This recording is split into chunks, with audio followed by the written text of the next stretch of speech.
Welcome back, everyone, to Roompact's ResEdChat podcast. Every episode, our team of hosts brings you timely discussions on a variety of topics of interest to hired professionals who work in and with university housing, residence life, residential education. And for this episode, it is sort of a special episode helping to kind of inaugurate and celebrate and extrapolate and explore a new resource from Roompact. It is all about 3Cs, residence life and education, community curriculum, case management. But I will not kind of steal Paul's thunder here, our guest, to help explore this new resource. He helped create this, and so we'll get into kind of like how it came to be, how this resource can be used, and all that kind of good stuff. So, Paul, please take it away. Super excited to have this time with you to explore this new resource. Yeah, no, thanks, Dustin. I'm glad to be back. This is something I've been working on for in some way, shape, or form for at least a year, but with a big push kind of here in the spring. And you know what I've been attempting to kind of do here is I have the privilege working at Roompact is that I work with a lot of different schools. So obviously in schools that implement our software. But also schools, sometimes when I would do workshops with them, just practice things kind of outside the software realm. And so I kind of get this insider view as to how organizations work. I pay attention to what they say. I pay attention to data that shows that things are working, things are not working, or culture, all that kind of stuff. And so I learn a lot just by being exposed to all these different departments. And so when I think of residence life and education practice and what that looks like, what I really wanted to do is take all of my knowledge, from my formal coursework and my formal work with things, but also with my informal work and looking at schools to figure out what really works. What does this model look like? How can I frame something in a way that makes it accessible, that allows people to think through the problems? Because I see certain problems like repeatedly occur, or people get stuck in cycles, which is actually, if you read the introduction of the book, it talks about that cycle of being in a meeting and a department leadership meeting and us going, oh, we're going to do this and it's going to be new and it's going to be great. And the admin assistant who's been there for, ever, who kind of takes notes and watches, but doesn't always participate, going, yeah, we actually, as the keeper of the history, we did this approach 2 years ago. And prior to that, we did the other approach 3 years ago. And just trying to really break the cycle. Like, how can we move forward, rather than sometimes it feels like with our models and the way that we look at things, it feels like we're just cycling through the same different model. Okay, this one works, but we're not happy with this, so we're going to do this. And it just kind of keeps going without making a lot of forward progression. So that's kind of really my hope in doing this book, is to try to bring that forward. Even just with sort of like the idea of like, okay, you make something, and I think for me, always when you're like creating content, it really helps to like connect dots and sort of like, sort of develop that idea of like, oh, I've been observing this and talking to people and, seeing things. I need to kind of like put it in a way that's sort of kind of digestible and all that. But even just sort of like having kind of a gimmick or something to kind of like get people in to be like, oh, okay, like tell me more, the like 3Cs and sort of like, alliteration, whatever else, just helping to kind of be catchy in that way. Like, I guess if you just want to like that sort of concept, it's in the title, this, residence life and education model, community curriculum and case management. Like, I don't know if that was like a journey for you to like, oh, what are like 3C words, or if that was like the easy part, just anything else around just sort of like how this book came to be, that sort of like core concept that you sort of explore throughout the whole resource. Yeah, I mean, I'm a res life person at heart, so who doesn't love a little alliteration or something like that? Like, so I came to it after the fact. So like when I started going down this path, I didn't know exactly where I was going to land, right? And so as it kind of evolved, and I'm like, oh, then there's this component and this component, and started putting it together. That's where I was like, oh, we've got some C's going on here. I think one of the categories was actually a non-C word, and I'm like, oh no, I can make it a C word, so we'll do that. And so it's really kind of organized around this, what's called the 3C framework, right? And it's community development, curriculum, and case management. And so what it tries to do is take those three things as kind of like a main thrust of pretty much all residence life departments, of how do we think of our efforts in all of these three areas? Because sometimes I find schools that are really good at one and maybe don't touch another one, or marginally good at one and really great at another, and things like that. Or sometimes I think people get into this forced choice of like, we're not about curriculum here, we're about community development. And it's almost like, well, I think you need to actually also think about what your students need to learn too. Like, that's also important. And so what it attempts to try to do is kind of put these three things on an equal ground, because I don't think it's a either this or that, or you choose one and you can't do the other. I think you really need to think about all three. And so if you kind of back it up from the three C's, it's really talking about how do we work with residents in finding belonging on campus and engagement on campus? How do we focus on what they need to learn, and what residence life can uniquely help them learn? And then how do we provide individualized support for them? So how can we help them if they fall down? If they're doing really well, how can we enhance that?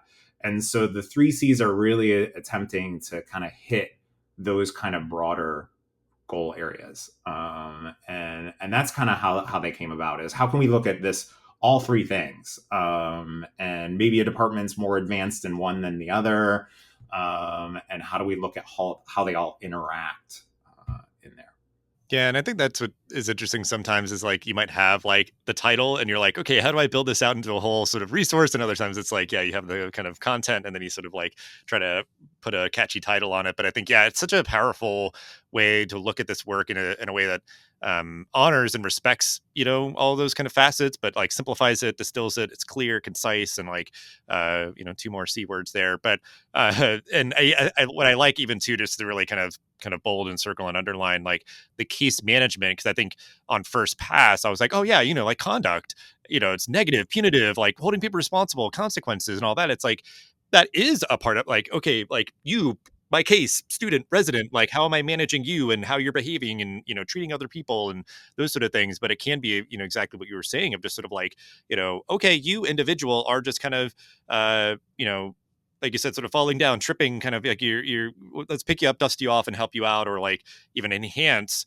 that you're doing really well. You're this kind of model citizen, like star kind of student and everything. Like, can we get you into kind of leadership positions that might can kind of further your learning and development? And I think you start to see where things kind of blend in together of like, okay, a curriculum or something else. It's like what are ways that we're enabling learning for you, in all facets of your experience and all that. So I think it's just something that I definitely was getting really kind of jazzed about and kind of geeking out on, of just sort of the way that you work and able to like create these sort of pillars that obviously are all sort of supporting the same kind of outcome, but kind of finding that balance between distinctness, but also that they're all kind of going to blend together. But The case management C, that's the one I kind of wish I could change that one, but it's a C, right? So I got to go with the C.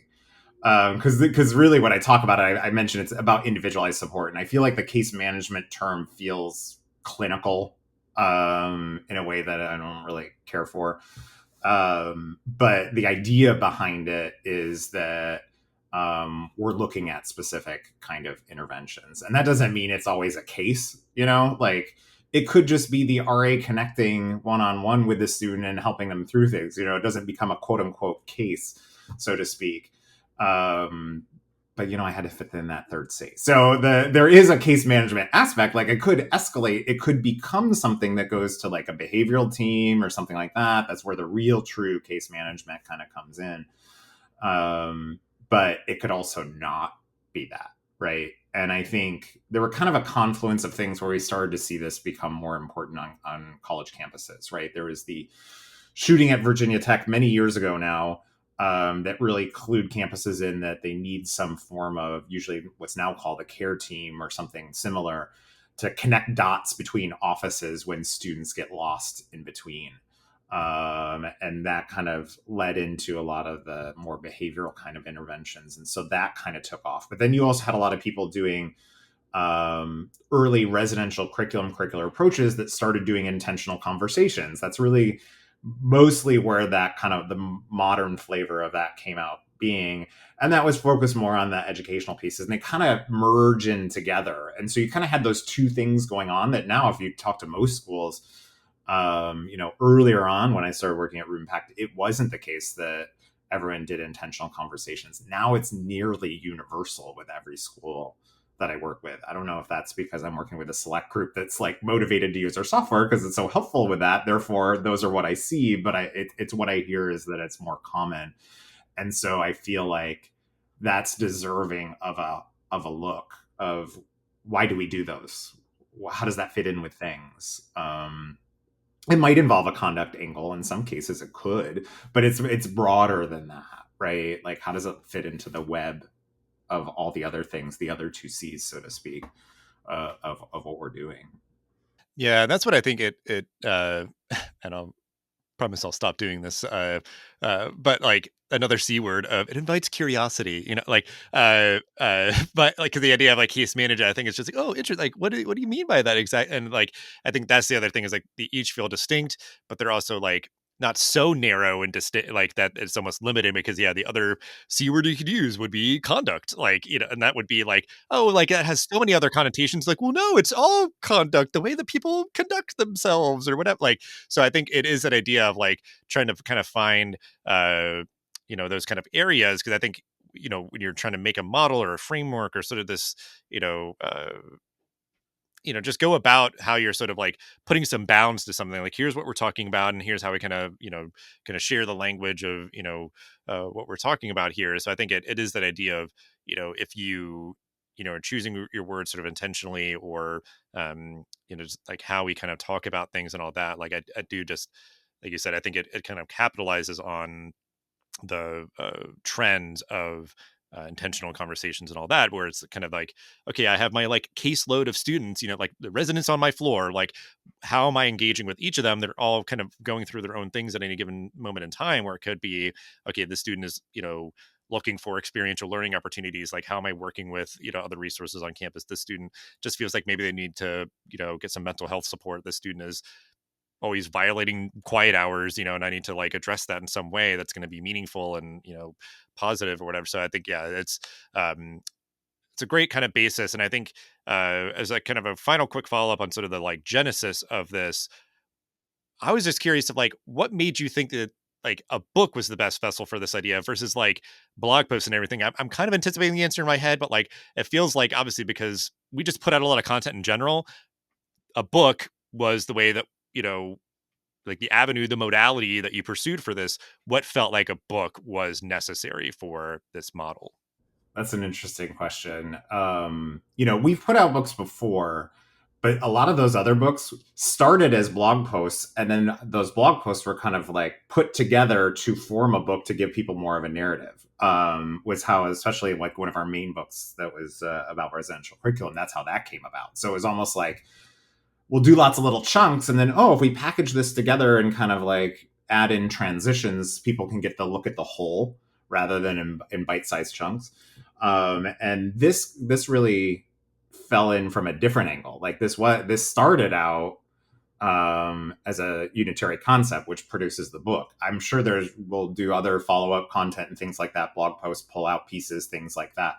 And so this kind of happened in the opposite direction. And I think, in looking at all the ideas, one of the ways that I open the book is here's what we need, what I think we need for this generation of students, the contexts, environments that we're in now, things like that. And then here's where we go wrong. So here's issues that we need to address of, overburdened staff, things like that. And so it kind of sets the framework of, okay, here's what we need, here's what we're trying to avoid. So let's try to put this all into one whole. And I think the book format, kind of like setting it in stone a little bit,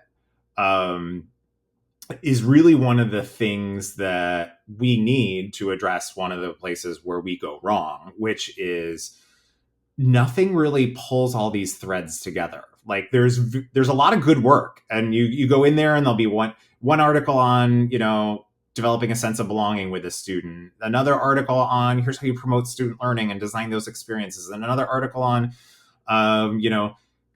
care teams and behavioral interventions and things, and they're all good, but like I've always felt like someone needed to put this whole thing together in a whole that is easily understood and accessible. And so that, like, really that's what this book is an attempt to do, is to really say, let's take all of this good work and let's weave it together. Let's put it in a way that maybe someone new to it or has been doing it for a while can make connections between things that will hopefully resonate for them, or there'll be new connections or things like that. And so this kind of vehicle was a nice way of kind of pulling that all together into a contained whole.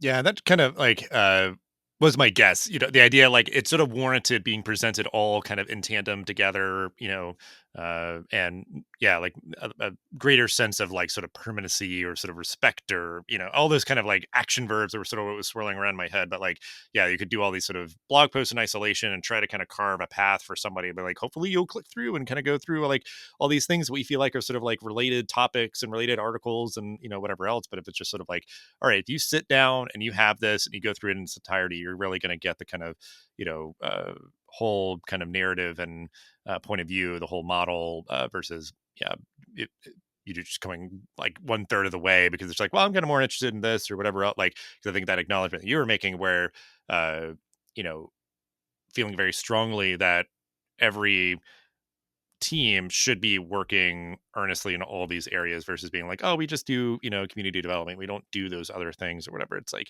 you really should. And this is why. And I'm going to tell you also, like, kind of, getting steps of how to start kind of going down that path. But Well, one thing you mentioned this. So one thing is we're going to give these printed. So like we've done this before, so we're going to get like a physical copy printed because some people like that physical copy, which I totally understand. And the physical copy with the binding that I wanted on the book forced me to do at least 32 pages. And so I kind of set a goal of like, we're going to hit exactly 32. I don't want to go over that.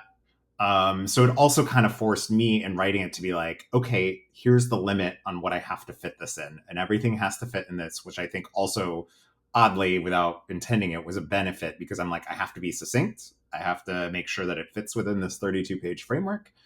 And that really kind of helped it out quite a bit, I think, actually.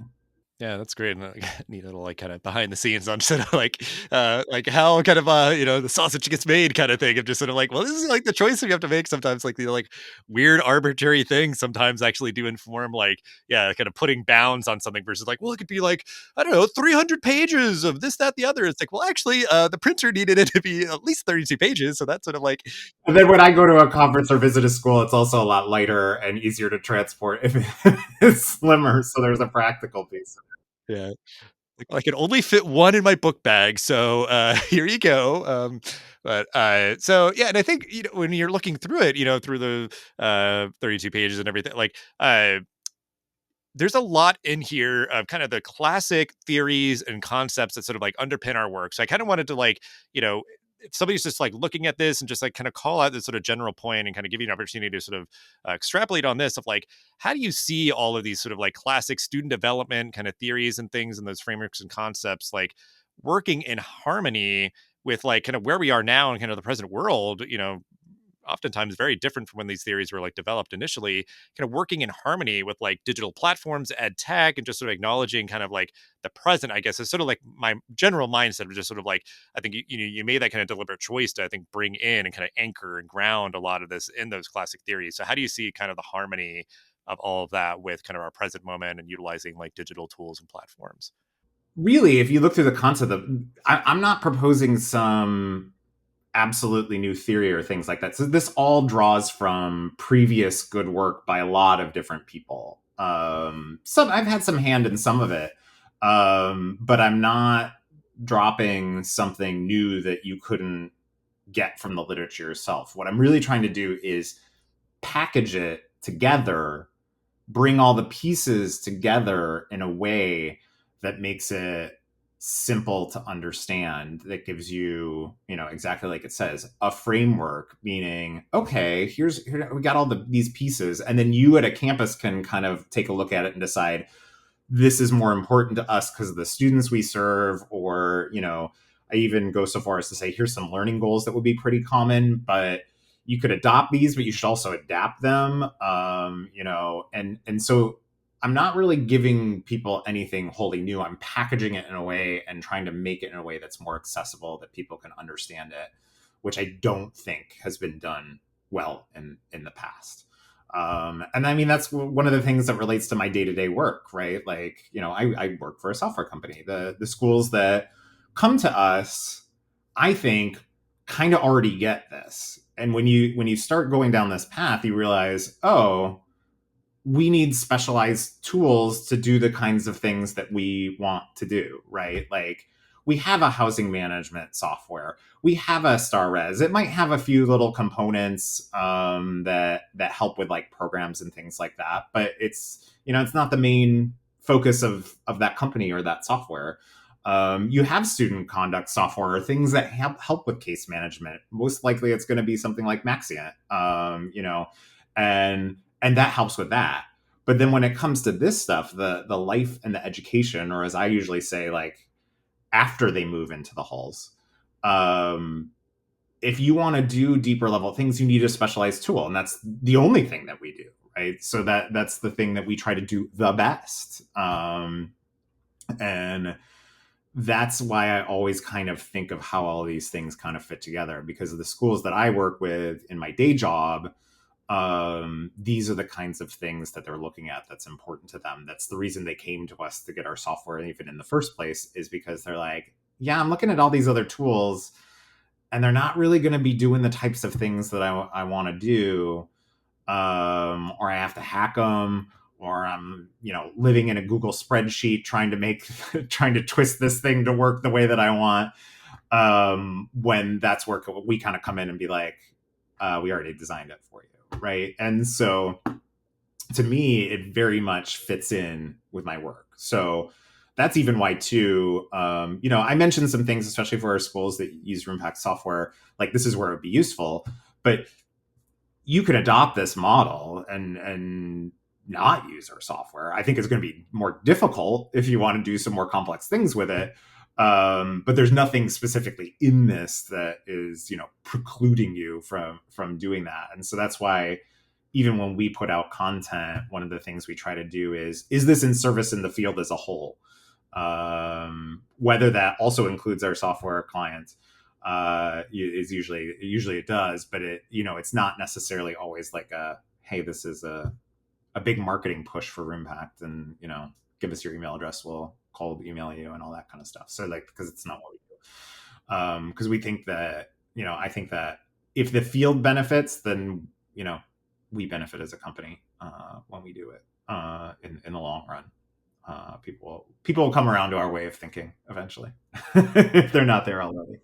Well, yeah, well, that's what I think is, yeah, like the general advocacy for this, and that idea of like, the other day, it's kind of like, because I appreciate this about higher ed so much, is that like, I think there is more often than not sort of a grounding, like we're all on the same team, we're all trying to like create a more educated world and whatever else. So it's like we want to advocate for enabling more of this kind of work to happen, because we think it helps to achieve that goal that we all share, whatever institution we work with, whatever tools we use to do so. But yeah, and I think it is, yeah, that sort of intuitive nature of just sort of like for you and for certainly just kind of the way Roompact operates and everything else, and what the tool and platform enables and stuff. Because I think like what was coming to my mind is the idea of like you read this, or maybe you're already kind of rocking in all these areas or whatever else. It's like you could be doing the most amazing job, but then yeah, if you're kind of just putting it all in a spreadsheet or whatever else, like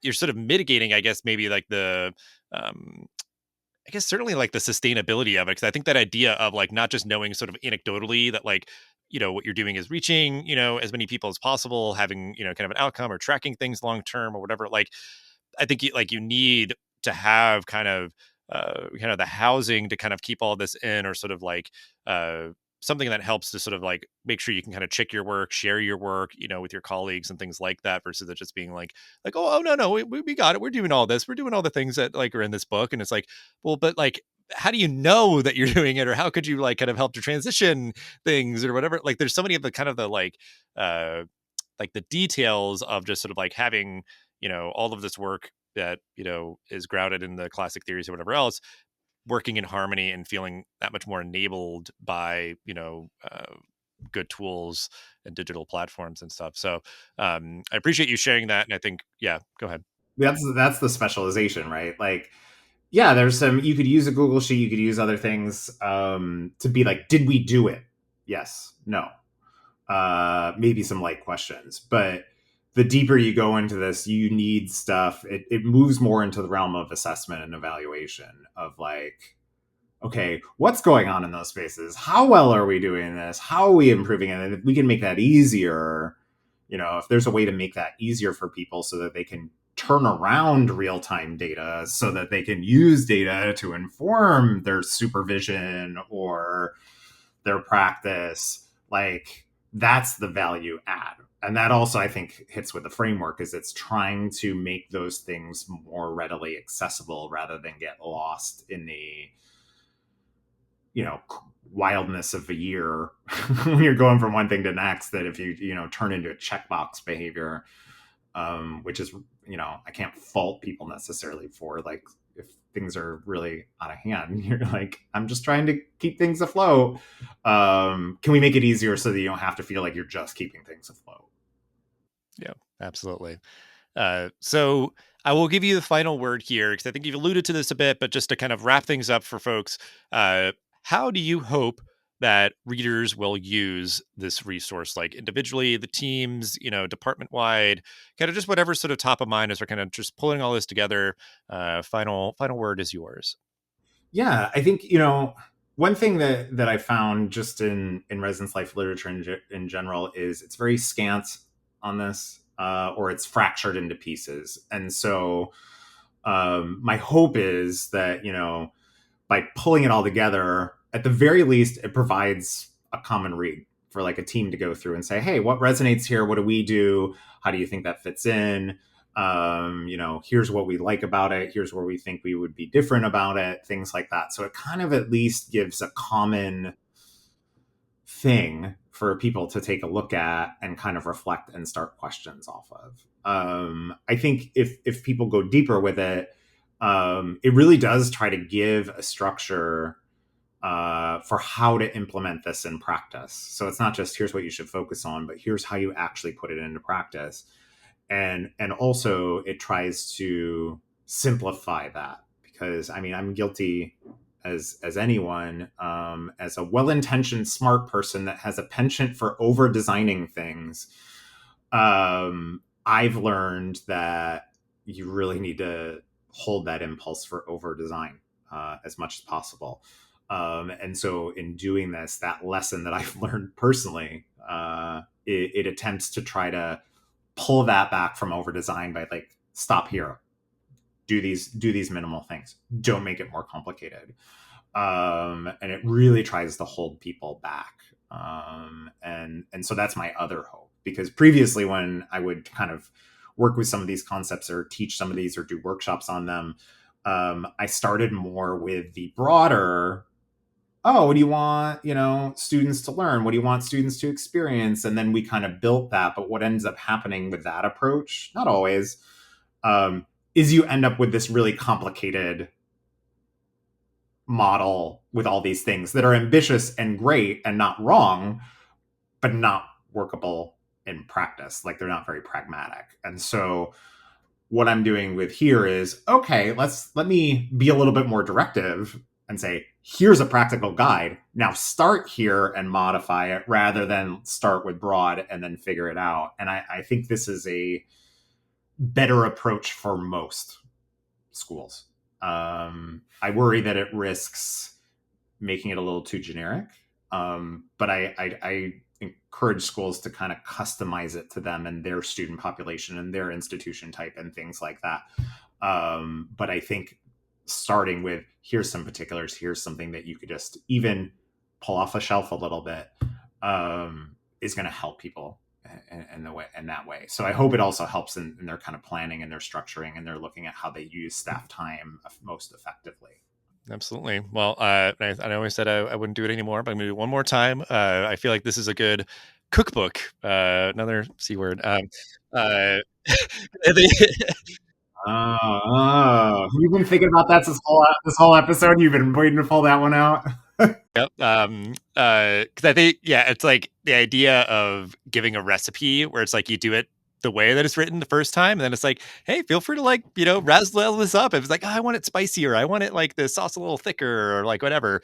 That's in my mind, yeah, that idea where you're like, oh, I worry, I'm being too generic. It's like, maybe it is, but you start with the sort of like, baseline version, like do it like the recipe says, and then you can kind of like iterate from there because you saw sort of how it felt maybe for your team, your institution, your environment to kind of like do it in this like directive way. That's like kind of what popped up in my head, is like hoping that people feel comfortable and competent, like doing it that way, of like, using this sort of as like kind of this like field manual where you can kind of keep checking back and be like, well, actually, maybe I'll like, do this. And then sort of, yeah, like kind of blossom from there as these seeds sort of are planted and then begin to grow and everything, of like, okay, like you got to kind of start from here. I love that. I'm gonna have to attribute that to you now every time I say it from this point forward. But it's really, I mean, that's it. It is like a recipe, and like take it and modify it, and yeah, make the sauce thicker, make and things like that.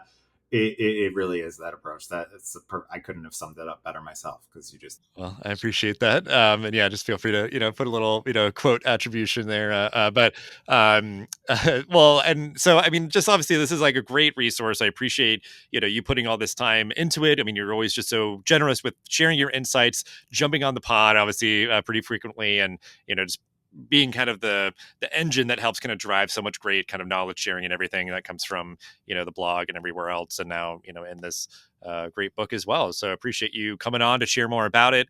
We'll have the link for folks to check it out in the show notes. But yeah, just appreciate you so much for jumping on to help kind of get a little bit more in depth with it. yeah. Thanks so much, Dustin. I appreciate it.